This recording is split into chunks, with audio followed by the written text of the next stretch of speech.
तो हम global warming topic कर रहे हैं। अब आप देखिए कुछ इंपॉर्टेंट फैक्ट्स के बारे में कि हम क्यों इसे इतना इंपॉर्टेंट कह रहे हैं और ये इतना इंपॉर्टेंट क्यों है। सबसे पहले आप ये जानिए कि क्लाइमेट चेंज कैसे होगा। ग्लोबल वार्मिंग होगी, क्लाइमेट चेंज, ग्लोबल वार्मिंग हो जाएगा तो क्लाइमेट चेंज। और ग्लोबल वार्मिंग कैसे होगी, ये इस तरीके से देखना है आपको। ग्रीन हाउस गैसों का जो इफेक्ट है, इमिशन ज्यादा हो जाएगा, ठीक, उसकी वजह से ये सिचुएशन बनेगी। आप ऐसे ही आंसर राइटिंग में करके दिखाइएगा।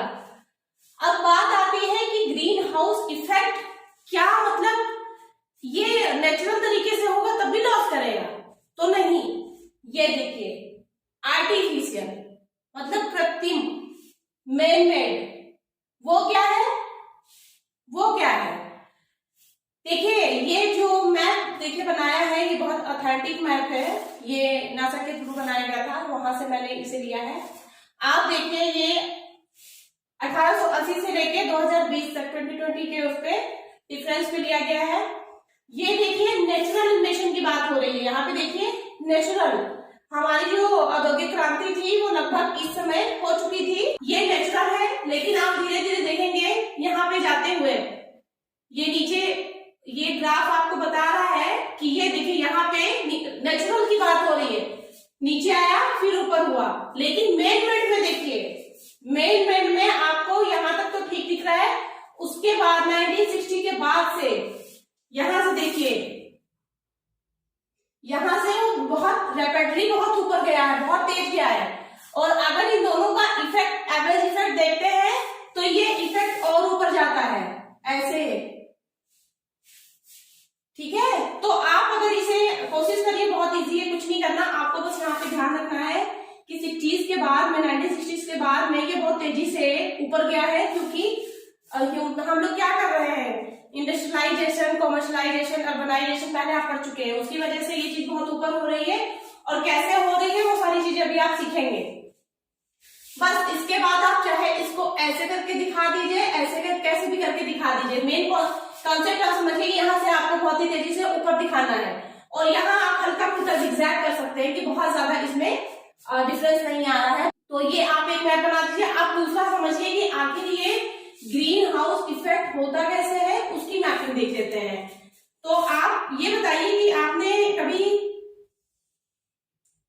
फील किया है कि वाटर वेपर जो होते हैं, वाटर वेपर पे बहुत लोगों को कंफ्यूजन होती है कि वाटर वेपर कैसे हो सकते हैं ग्रीन हाउस गैस का इफेक्ट करते हैं। वाटर वेपर तो सिंपल एक वो है, जलवाष्प है ना, तो वो कैसे करते हैं।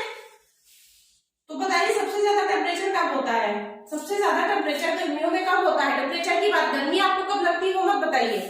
टेम्परेचर सबसे ज्यादा अभी अप्रैल और मई में ही होंगे, उसके बाद टेम्परेचर कम हो जाएगा, फिर हमें ह्यूमिडिटी फील होती है। अब देखिए टेम्परेचर ज्यादा तो हमें उतनी गर्मी नहीं लगती, लेकिन ह्यूमिडिटी के समय हमें गर्मी क्यों लगती है, क्योंकि जो वाटर वेपर होते हैं उनके अंदर लेटेंट हीट होती है, और वो हीट को खींच भी लेते हैं, ट्रैप कर लेते हैं। तो उसकी वजह से आप बादलों, जैसे बादल छा जाते हैं, ऐसे ये भी वाटर वेपर ऊपर छा जाते हैं। तो क्या होता है कि जो लॉन्ग वेव चली जानी चाहिए वो जा नहीं पाती, लॉन्ग वेव को बादल जब आ जाता है तो वो रोक लेता है, ट्रैप कर लेता है। तो कहीं ना कहीं वही काम तो वाटर वेपर भी कर रहा है ना, छा जा रही तो गर्मी को बढ़ा दे रही है, और गर्मी को बढ़ाना ही क्या है, ग्लोबल वार्मिंग है। इसलिए अब आप समझिएगा कैसे।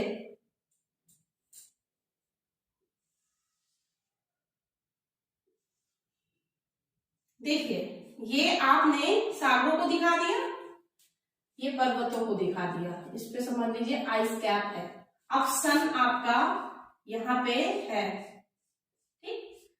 इससे आने वाली हमारी वेव्स कौन सी होती है, शॉर्ट वेव्स, सब जगह जाएगी, सब जगह जाएगी, ठीक है। ये क्या है, शॉर्ट वेव्स, लघु तरंगे। इनका भेदन शक्ति, जो पेनिट्रेशन होता है, बहुत तेज होता है। किसी भी चीज के माध्यम, मतलब आपने, ये मैंने पहले क्लास पढ़ाई थी, उसमें आपको समझाया था कि जब हम कार में बैठते हैं और अगर शीशे वगैरह बंद है और कार कहाँ खड़ी है, आपकी धूप में खड़ी है, तो जब आप उसके अंदर बैठते हैं तो बहुत गर्म लगता है। अगर ऐसी बात है तो अंदर आ गई तो वो जो ट्रैप हो गई वो बाहर क्यों नहीं जाती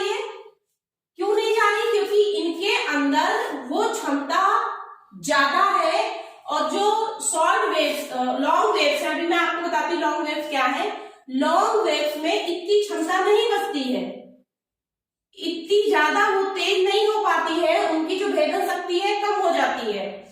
ये जो लैंड पे देखिए आई, ये गर्म हुआ, आपने कन्वेक्शनल करंट और सारी चीजें, लैंड का तापमान आप जानते हैं, जब लैंड गर्म हो गई तो गर्म होने के बाद वापस से वो हीट भेजती है, तो वो क्या होता है, लॉन्ग वेव्स, ये लॉन्ग वेव्स है। अब अगर इसको, ये आप समझिए, आपने ये समझ लिया, चलिए मैं आगे बताती हूँ। अगर आप ये चीज देखेंगे, एटमॉस्फेयर की हम बात करें तो एटमॉस्फेयर कहाँ है, एटमॉस्फेयर इसके ऊपर है, आपने ये सब चीजें पहले पढ़ी हुई हैं, ये समझ लीजिए ये एटमॉस्फेयर है, ठीक है, वायुमंडल। अब ये वाली यहां से देखिए, ये जो शॉर्ट वेव्स आई यहां पे गई, इसने क्या किया, सागरों को गर्म किया, इसने क्या किया, जमीन को गर्म किया, और ये जो पड़ रही है बर्फ पे, आइस कैप्स पे, उसे गर्म नहीं कर पा रही क्योंकि चिकनी सतह है, जिसमें आपने पढ़ी थी ना, तो क्या कर गई है, रिफ्लेक्ट कर गई, वापस चली गई, सेम तुरंत का तुरंत चली गई। इनको यहाँ पे देखिए गंदगी नहीं है, साफ है, वायुमंडल को चीर के वापस चली गई, तो इनकी गर्मी तो तुरंत चली गई, ये आपने हीट बजट में पढ़ा था।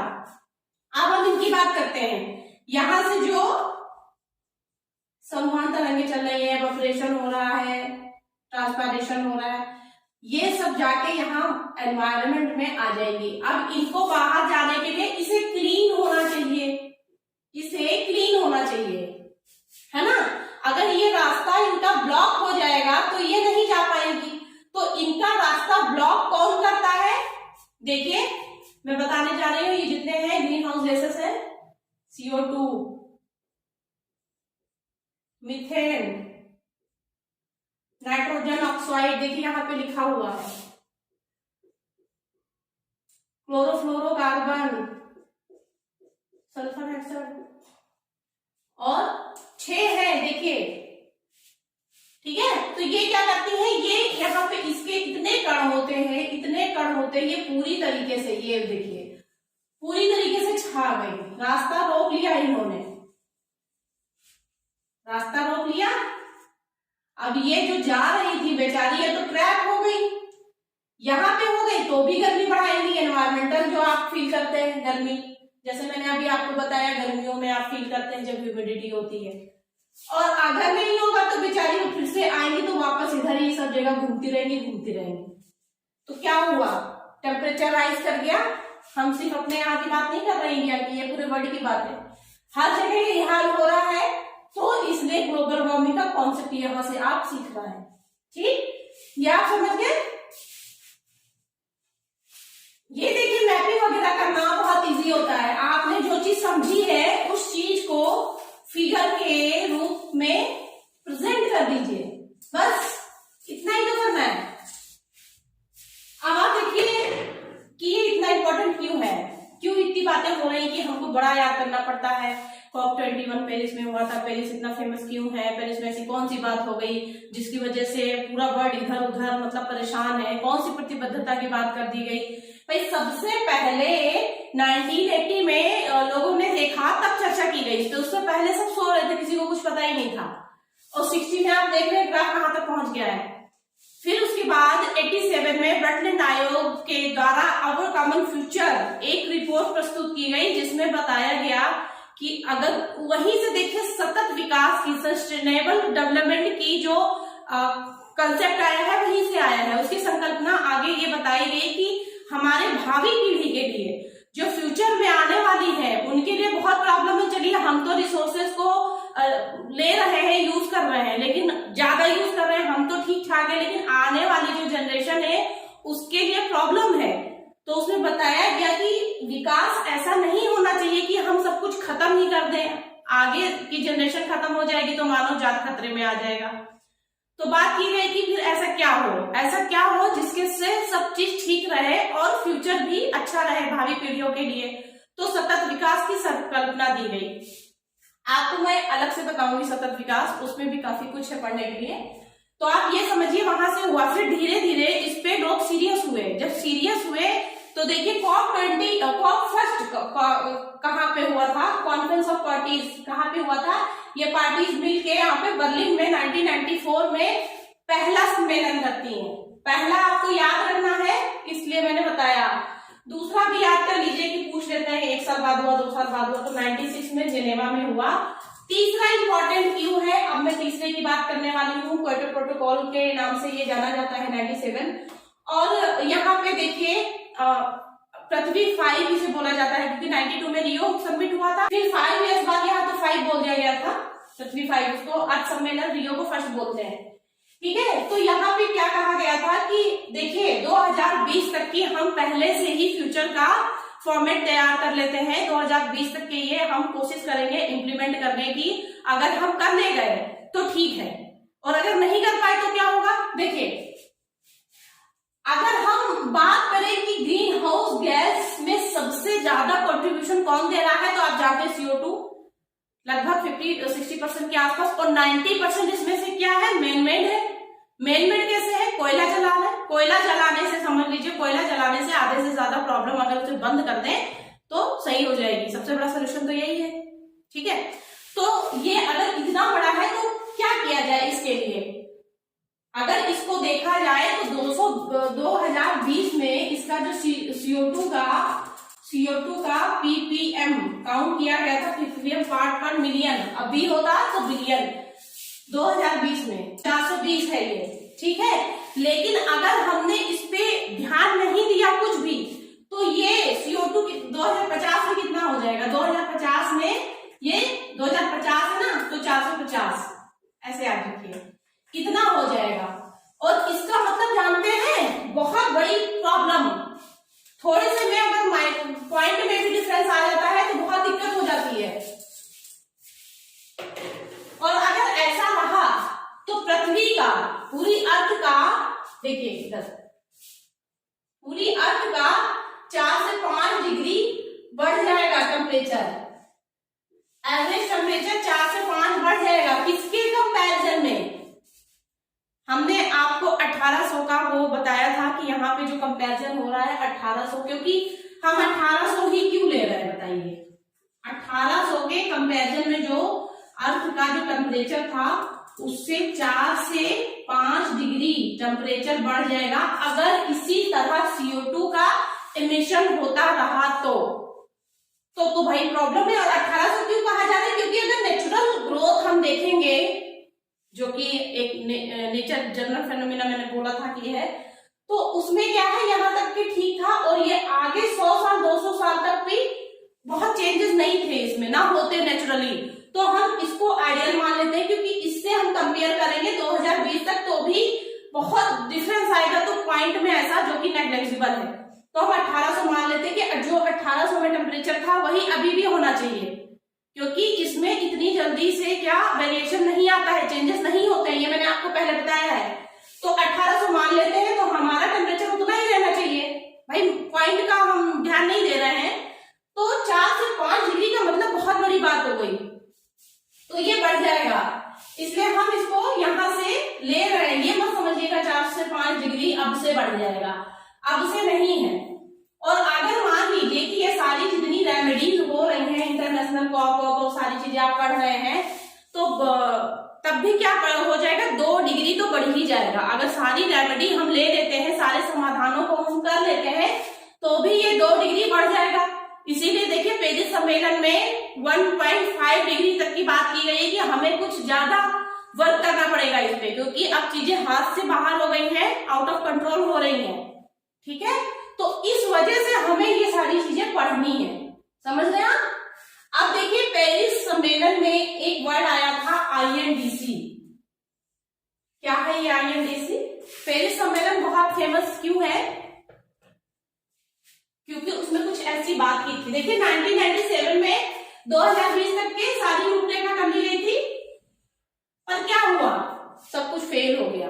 तो अब हमें कुछ और ऐसा करना था जो फेल ना होने पाए। भाई कोशिश तो हम हमेशा करते रहेंगे, इस चक्कर में बैठ थोड़ी ना जाएंगे।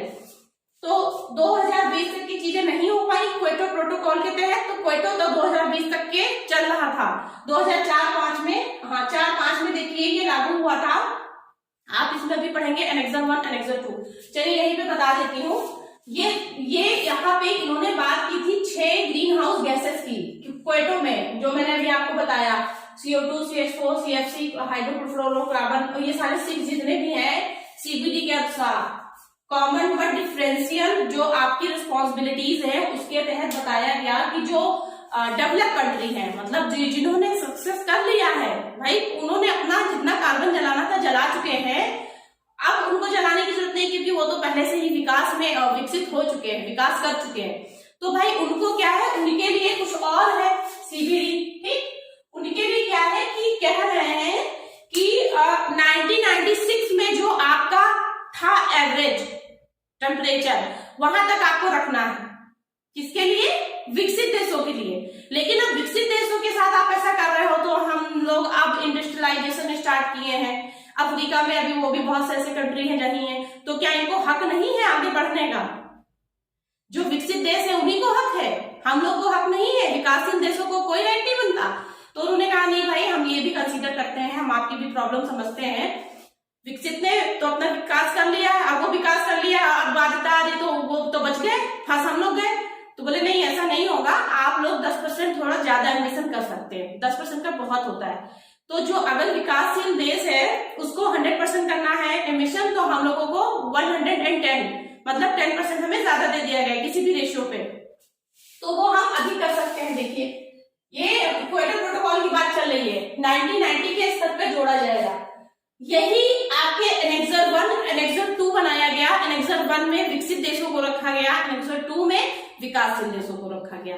अब हम बात कर लेते हैं, ये क्वेटो की बात हो गई, अब हम बात कर लेते हैं जब 2020 तक इनकी कहानी हुई ही नहीं, कुछ पूरा हुआ ही नहीं, तो अब हमें बात आ गई, यहाँ पे प्रश्न चिन्ह लग गया कि अब क्या करें और अब हमें कुछ नया करना पड़ेगा। तो नया हमने कहाँ पे किया? COP21 में, जो कि पेरिस सम्मेलन की बात है। अभी तक इनका क्वेटो का काम हो गया, तो अब हमें जरूरत थी नए कानून की, नए दिशा की, तो वो आया पेरिस सम्मेलन में। अब हम बात करते हैं पेरिस सम्मेलन की, और ये कहाँ तक के है? 2030 तक। ज्यादा लंबा इन्होंने नहीं बनाया भाई, 10 साल देख लेते हैं क्या हो रहा है, ठीक है। तो 2030 तक ये सारी चीजें हमारे ऊपर लागू है। तो इंडिया के रेफरेंस में, हालांकि ये तो इसको क्या बोला है, इन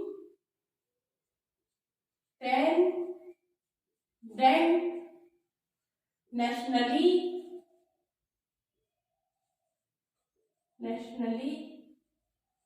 डिटरमाइंड कंट्रीब्यूशन, ठीक है, इंटेंडेड नेशनली डिटरमाइंड कंट्रीब्यूशन। हर एक नेशन का अपना अपना कंट्रीब्यूशन होना चाहिए। इसका फुल फॉर्म देखिए, IAS में इसका फुल फॉर्म केवल पूछा गया था, यूपीएससी के प्रीलिम्स की बात कर रहे हैं, ठीक है। तो ये इंडिया के रेफरेंस में हम देखेंगे क्योंकि हम इंडिया की ही बात करेंगे। तो क्या कहा गया कि इंडिया ग्रीन हाउस गैसों का जो एमिशन है 2005 तक के स्तर तक करेगा। 2005 में जो कंडीशन थी वहां तक हमको लाना है। तो वो क्या है, वो 2005 में मान लीजिए किसी को नहीं पता है, एक फैक्टर। तो दूसरा क्या है, दूसरा क्या है 35% तक, 33 से 35% तक के कम करें। 33% करेंगे तो बहुत अच्छी बात है, 35% तक करेंगे तो भी कोई प्रॉब्लम नहीं है। आप बोल रहे हैं कि 40% जो पावर है हमारे यहाँ, पावर का ज्यादातर सोर्स कोल है, कोयला है, कोयले से ही सारी चीजें ज्यादातर आप जितने भी प्रोजेक्ट देख रहे होंगे, लाइट वाइट, NTPC और बाकी जो हमारे यहाँ जितनी भी इलेक्ट्रिसिटी मिलती है वो सब कोल आधारित ही है। तो हाइड्रो प्रोजेक्ट बहुत कम है। इसकी वजह से देखिए सबसे ज्यादा ग्रीन हाउस गैस का एमिशन होता है, ठीक है। तो हमें क्या करना होगा कि हमें 40%, देखिए आप ये सब चीजें बहुत अच्छे से समझिएगा। 40% पावर जो है वो बोल दिया गया है कि आप कोल से नहीं करेंगे, आप ऐसे सोर्स से करेंगे जो नेचुरल चीजें हो, जैसे नॉन फॉसिल फ्यूल। जैसे हमने देखिए यहीं पे ISA की बात कर लेते हैं। ISA क्या है? Solar alliance. अभी आपने पढ़ा, गुरुग्राम में इसका हेड ऑफिस है। इंडिया ने बहुत बढ़िया यहाँ पे काम किया है, और फ्रांस होलांद से साथ मिलके इसका हुआ था उद्घाटन। ये मिर्जापुर में बहुत बड़ा बनाया गया, 1-2 साल पहले देखिए प्रीलिम्स में पूछा गया था। तो ये क्यों किया गया है अब आप समझ रहे होंगे, क्योंकि इंडिया कहीं ना कहीं उसकी प्रतिबद्धता है पेरिस कॉप के साथ। COP21 के साथ कि वो 40% अपना जो एनर्जी है वो किससे करेगी, प्राकृतिक माध्यम से करेगी। ठीक है, इसकी वजह से ये सारी चीजें हो रही है। अब इसी में एक चीज और था कि कार्बन सिंक एक बनाएगी कैपेसिटी, कितनी कैपेसिटी का, 2.5 से 3 बिलियन टन का। अच्छा, कार्बन सिंक होते क्या है? कार्बन सिंक देखिए क्या होता है, ऐसी जगह जहां पे कार्बन को स्टोर कर लिया जाए। कार्बन को हम कैसे स्टोर करेंगे, आप दिमाग में ये बात आनी चाहिए। तो जो हमारे पेड़ पौधे हैं वो हमें ऑक्सीजन देते हैं और वो क्या लेते हैं, CO2 लेते हैं, वो कार्बन डाइऑक्साइड लेते हैं। इसीलिए कहते हैं ज्यादा ट्री लगाइए, ज्यादा ट्री लगाइए। आप समझ में आ रहा है कि बहुत तेजी से जो उनकी सपा की गवर्नमेंट तो भी पेड़ लगाए गए थे, फिर योगी जी आए तुरंत पेड़ लगाए, 4 करोड़ पेड़ लग रहे हैं, कभी 2 करोड़ लग रहे हैं। क्यों लग रहे हैं, उसके पीछे ये कारण है लगने के पीछे। देखिए कहीं ना कहीं सब चीजें इंटरलिंक करके आप पढ़िए, आपको समझ में आएगा। तो यही कारण है क्योंकि उन्होंने अपनी प्रतिबद्धता बताई है 2030 तक ये कर लेंगे, और काफी फॉरेस्ट कवर बढ़ा भी है। अरे 1% भी बढ़ना बहुत बड़ी बात होती है। बहुत पहले तो लगभग बहुत कम था, 8-8%। हम यूपी की बात कर रहे हैं, यूपी में देखिए कितना ज्यादा बढ़ गया है। तो खैर फैक्ट पे नहीं जाते हैं। अब आप इस बात को समझिए कि कार्बन सिंक का मतलब ये होता है आप ट्री कवर बढ़ाइए, फॉरेस्ट एरिया बढ़ाइए, पेड़ पौधे लगाइए। आप पेड़ पौधे जितना ज्यादा लगाएंगे, ये कार्बन सिंक जो बताया गया है ना 3 बिलियन टन तक, के बहुत बड़ी चीज नहीं है। क्योंकि हमारे यहाँ जो फॉरेस्टेशन है वो रेशियो पहले से कम है, हमें तो वैसे भी बढ़ाना चाहिए। और डबल फायदा है वहां पे, उसको बढ़ाने से हमारा क्या होगा, कार्बन सिंक देखिए ऑटोमेटिक क्रिएट हो जाएगा। तो कार्बन सिंक एक जगह स्टोर कैसे किया जा सकता है, ट्री में स्टोर किया जा सकता है, और वो क्या करेगी, वो बदले में हमें ऑक्सीजन देगी। तो हमें ऐसे ही काम करना चाहिए। अच्छा, और भी क्या कारण हो सकते हैं इन पेड़ पौधों के अलावा भी कि जहां पे ये कार्बन सिंक नाम की चीज यूजफुल हो? तो आप दिमाग ऐसे लगाया करिए, जब आप कोल्ड ड्रिंक पीते हैं तो उसमें क्या होता है, उसमें जो बबल्स बनते हैं वो क्या होते हैं, CO2 होता है। तो CO2 का यूज हम नहीं कर सकते वहां पे। खाने पीने में ईस्ट बनती है, क्या हम वहां पे यूज नहीं कर सकते? ऐसी बहुत सी चीजें हैं, बहुत सी केमिकल फैक्ट्रीज हैं। नेचुरल लाइफ में आप देख सकते हैं कि कार्बन का अगर अच्छे से इस्तेमाल किया जाए तो हम अच्छे से इस्तेमाल कर सकते हैं। लेकिन अब इतना पता किसको है, इतनी जानकारी किसको है? भैया आप UPSC की तैयारी कर रहे हैं, आपको तो पता होना चाहिए ना, तभी तो आप दूसरों को बताएंगे। अब हमें ही नहीं पता और हम रट्टा मार के प्रीलिम्स निकालने की कोशिश कर रहे हैं, मेंस में ऐसे ही कुछ दिखा रहे हैं, दिमाग में क्या है, कॉन्सेप्ट क्या है, पीछे क्या है नहीं पता, तो ऐसे नहीं क्लियर होता है मेंस। ठीक है, खैर मेंस के बारे में अलग से आपको बताएंगे आंसर राइटिंग के लिए। तो ये बात आप समझिए कि ये जो है, ये 3 फैक्ट है बहुत इंपॉर्टेंट। इंडिया इससे प्रतिबद्ध है, इसी 3 में सारी कहानी है इंडिया की। ठीक है, तो ये तो बात हो गई आपकी कि देखिए क्वेटो से लेके मैंने पेरिस तक की चीजें बता दी कि क्यों इतनी इंपॉर्टेंट है। फर्स्ट जो अर्थ समिट थी वो रियो में हुई है, और इसके बाद आप यहाँ तक के 2020 के प्रयासों के बाद 30 तक आ गए। 30 की प्रतिबद्धता किससे है, पेरिस के प्रोटोकॉल से है। ठीक है, चलिए आगे हम इंपॉर्टेंट पॉइंट ले लेते हैं। ठीक है, और फिर उसके बाद हम ऐसे कोई अच्छा टॉपिक लेते हैं। अगर आपने चैनल को सब्सक्राइब ना किया हो तो चैनल को सब्सक्राइब कर लीजिए।